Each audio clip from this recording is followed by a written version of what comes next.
Bom, gente, nesse vídeo aqui a gente vai aprender como provar que 1 mais 1 é igual a 2.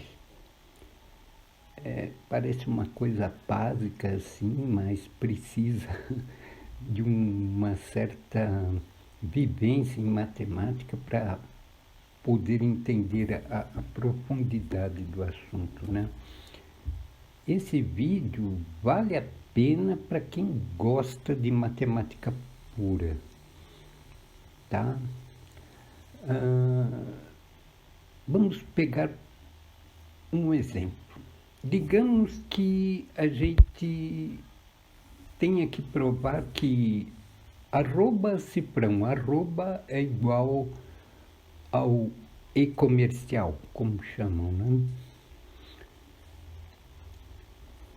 Isso seria impossível, porque a gente não sabe o que significam esses símbolos. Como é que eu vou provar uma coisa se eu nem sei o que significam esses símbolos? Do mesmo modo, a gente encontra essa mesma dificuldade para provar que 1 mais 1 é igual a 2. A gente acha que sabe o que é 1, que sabe o que é soma, que sabe o que é 2, mas a gente não tem a exata compreensão do que significam esses símbolos, né? Filosoficamente, para a gente tentar discutir o que significa o 1 ou 2,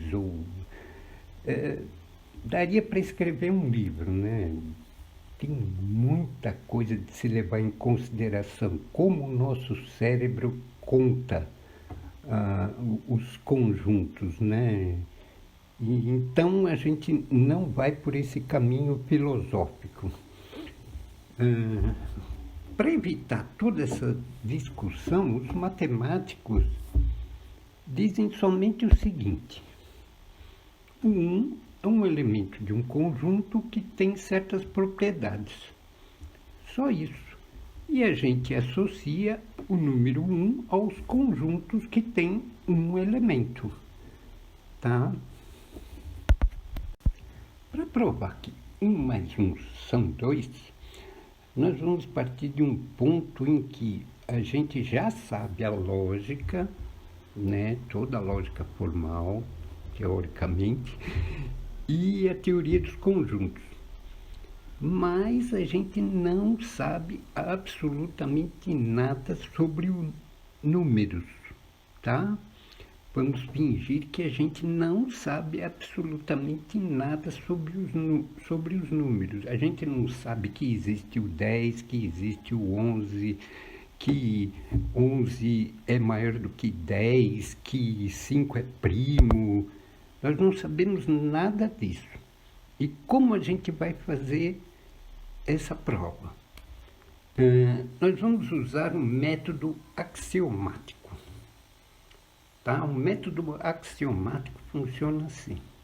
Um matemático propõe afirmações, né?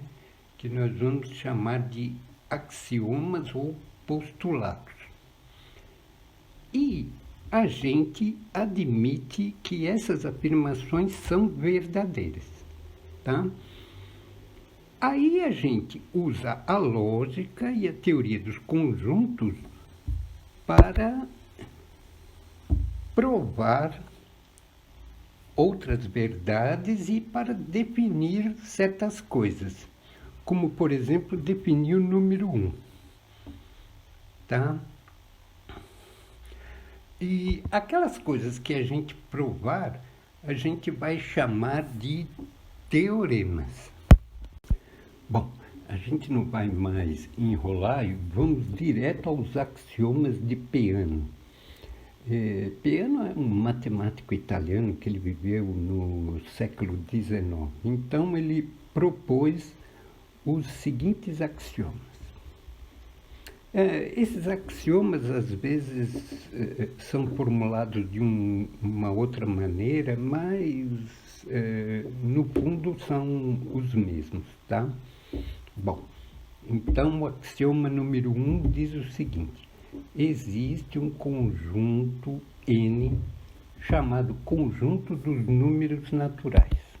Tá? Então a gente vai admitir que isso é verdade. E por enquanto a única coisa que a gente sabe sobre números é que existe um conjunto N chamado conjunto dos números naturais. Tá? O segundo axioma: existe um número zero chamado zero que pertence a N. Quer dizer que o conjunto N não é vazio, ele tem pelo menos um elemento, o zero. Nesse conjunto N, o axioma 3 diz o seguinte: existe uma função que é escrita Sn, definida em N, né, com valores em N, chamada sucessor, e essa função é tal que. Então, o que diz esse axioma? Ele diz que nesse conjunto N, cada vez que a gente pega um número, a gente acha um sucessor, tá? É uma função que está definida em N e os valores são em N mesmo, tá? A gente pega lá um número qualquer, por exemplo, o zero, e o zero tem um sucessor. E isso é o que diz o terceiro axioma. O quarto axioma diz o seguinte: o zero não é sucessor de nenhum número, tá? O zero não é sucessor de nenhum número. Aqui no axioma 4 está escrito: não existe N nos naturais tal que o zero seja sucessor desse número, tá? Agora nós vamos para o quinto axioma. Ele diz o seguinte: se dois números têm o mesmo sucessor, então esses números são iguais. Tá? Isso é o quinto axioma. O sexto axioma é um pouquinho complicado, mas no fundo ele quer dizer o seguinte: se eu tenho um conjunto que é um subconjunto de N, tá? E o zero pertence para esse conjunto, tá? E toda vez que um número pertencer a esse conjunto A, o sucessor dele também pertence a A, então esse A é o próprio N, tá? Então o N não tem, por exemplo, mais números do que esses que são os números dele mais os sucessores, né? O N não é, como por exemplo, que seriam os números reais. Ele não vai ficar sobrando nenhum elemento se todo número e todo sucessor estiver dentro de um conjunto, tá? Quando eu aprendi esse negócio de axiomas, postulados, teoremas, eu achei muito estranho esse negócio de o cara diz que é verdade, a gente acha que é verdade e fica por isso mesmo, né? Talvez num outro vídeo eu fale sobre certas regras, né, que tem que ter para você criar axiomas, né? Você não pode sair por aí criando axioma todo direito, né? Só adiantando, uma coisa que não pode acontecer é existirem contradições, né, num sistema de axiomas, né? Porque aí a gente vai provar que uma coisa é verdade e que é mentira ao mesmo tempo, né? Então, vamos dizer, exagerando um pouco, um cara diz assim num axioma: o zero pertence a N, e no outro axioma diz: o zero não pertence a N, e isso só pode levar a uma contradição, né? Então, tem certas regras, e E o número também de axiomas não pode ser exagerado, você não pode encher de axiomas, né, um sistema, tem que ser o mínimo possível, tá? Bom, agora a gente está em condições de definir o que é o 1, o que é o 2 e o que é a soma, tá? Porque, por enquanto, a gente esqueceu tudo de números, tá? Então, agora eu vou definir o que é o 1. O 1 é o sucessor do 0. E o 2 é o sucessor do 1. Bom, agora a gente já sabe o que é o 1 e o que é o 2. Bom, para definir a soma, a coisa é um pouquinho mais complicada, né? A soma é uma função de duas variáveis definida em n cartesiano n, com valores em n, escrita. A gente vai escrever n mais p com n e p em n cartesiano n, e essa função é tal que... Bom, o que significa tudo isso aí? Significa o seguinte, que eu pego dois elementos de n, né? Faço alguma coisa com eles, uma operação, e desses dois elementos sai um terceiro elemento que também pertence a n. No fundo, é isso, tá? E essa operação de soma, é bom vocês guardarem esse número 1 romano aí, diz que o n mais o 0 é igual ao n, tá? Isso por definição, n mais 0 é igual a n. E a segunda definição, melhor, a segunda parte da definição, n mais o sucessor de p é igual ao sucessor de n mais p. Vocês vão notar que, usando essas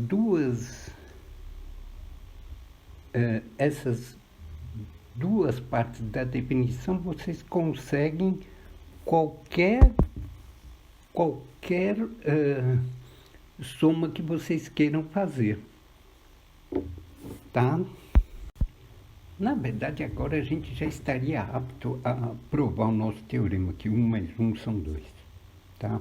Mas nós vamos treinar um pouco para ver como que funciona a demonstração dos teoremas, tá? Lembrem-se, a gente só pode usar o que estiver nos axiomas.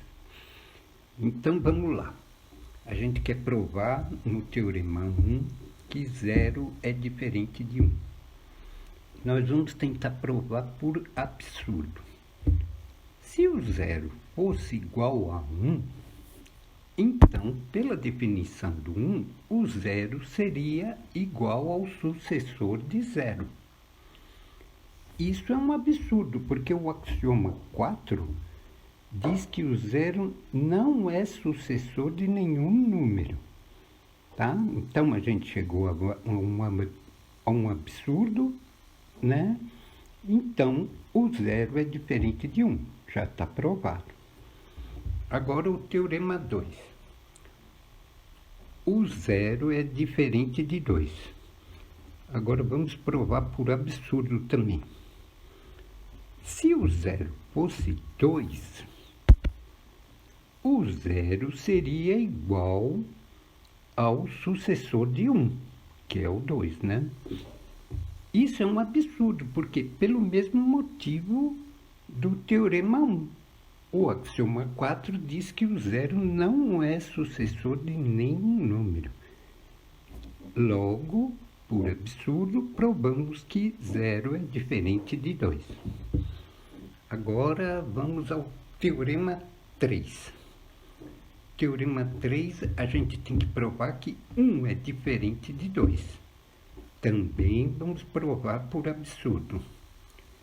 Se o o 1 fosse igual ao 2, o 1 é o sucessor de 0 e o 2 é o sucessor de 1. Então, o sucessor de 0 seria igual ao sucessor de 1. Pelo axioma 5, a gente chega à conclusão, então, que o 0 é igual a 1, né? Isso é um absurdo pelo teorema 1 que a gente provou lá em cima. O teorema 4 diz o seguinte: n mais 1 é o sucessor de n. Então, daqui por diante, a gente não precisa mais ficar falando de sucessor de n, né? Depois que a gente provar isso, basta a gente falar n mais 1, que já é o sucessor de n.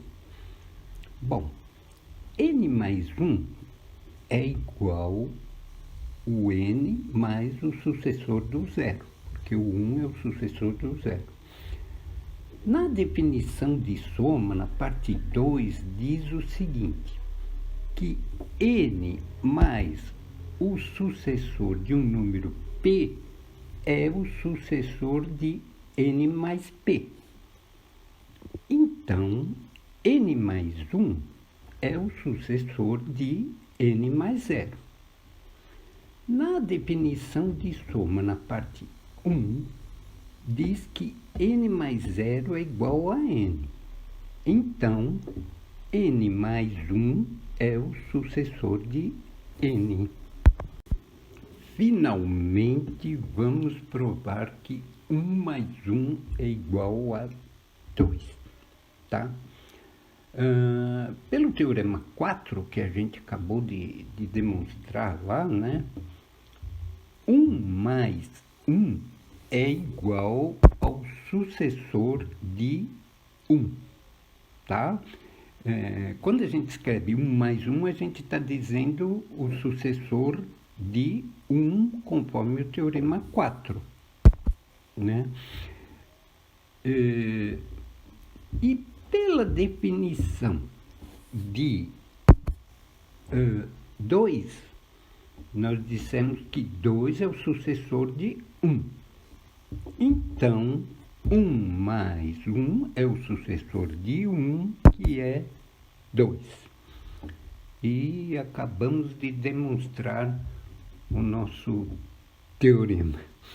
Tá ok? Então, gente, muito obrigado aí por assistirem até o final e até outro dia, se Deus quiser.